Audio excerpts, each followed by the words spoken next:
Okay, so what is parental alienation? Now, we've already said elsewhere that it's pretty straightforward, really. It's just where one parent turns the child against the other parent without justification. And at its simplest level, that's it, really. But there are kind of a couple of schools of thought about all this. There are some people who take the view that parental alienation can be done negligently, accidentally, that there's such a thing as soft alienation or hybrid alienation, and this would be where a parent really, is turning the child maybe a little bit here and there against the other parent, but really they're just being kind of thoughtless. These parents essentially can be educated and stop doing it, so that's all pretty straightforward. So for example, you may have found yourself saying to your kids, oh, the computer stopped working, has your mother been near it, or something like that, or your dad's gone out to fix the car, perhaps we should call the mechanic now rather than wait till later. This is not, in a UCAP's view, parental alienation at all.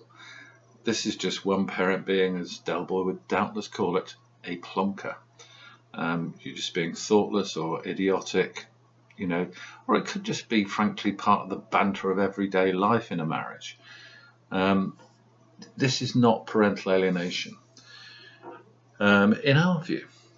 The other view of parental alienation is that it is a practice executed by parents who are what is referred to as cluster B type personalities, which means that they suffer from, we suffer from their pathology really, but they have narcissistic personality disorder or borderline personality disorder or something like that.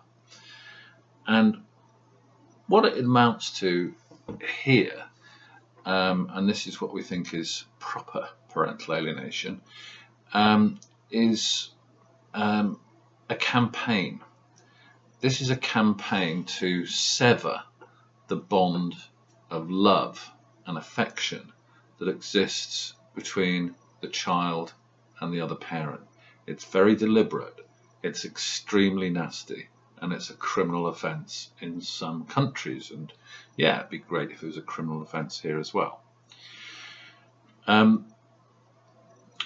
The principal reason we agree with this second analysis is because if you start talking about things like hasn't your mother done your rugby kit yet first, as parental alienation, or your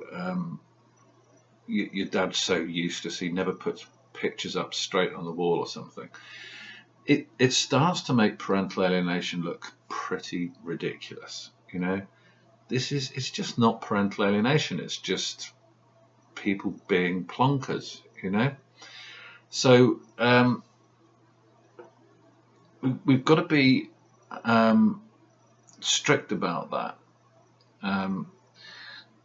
Now, without talking about the proponents of the first model, the soft alienation, accidental hybrid alienation, we don't need to talk about that, because that, in our view, is not parental alienation.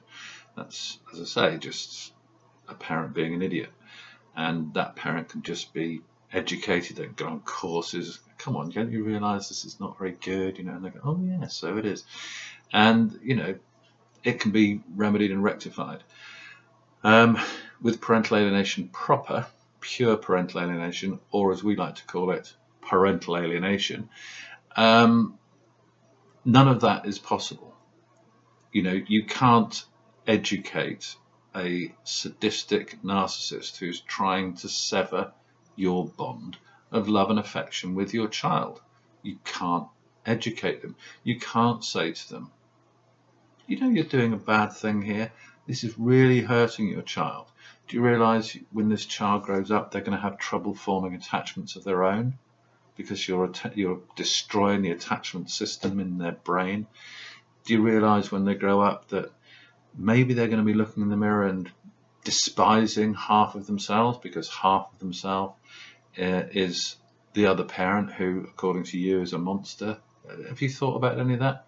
All of this is a waste of breath with an alienating parent. So, yeah, be stringent about your definitions. Thank you.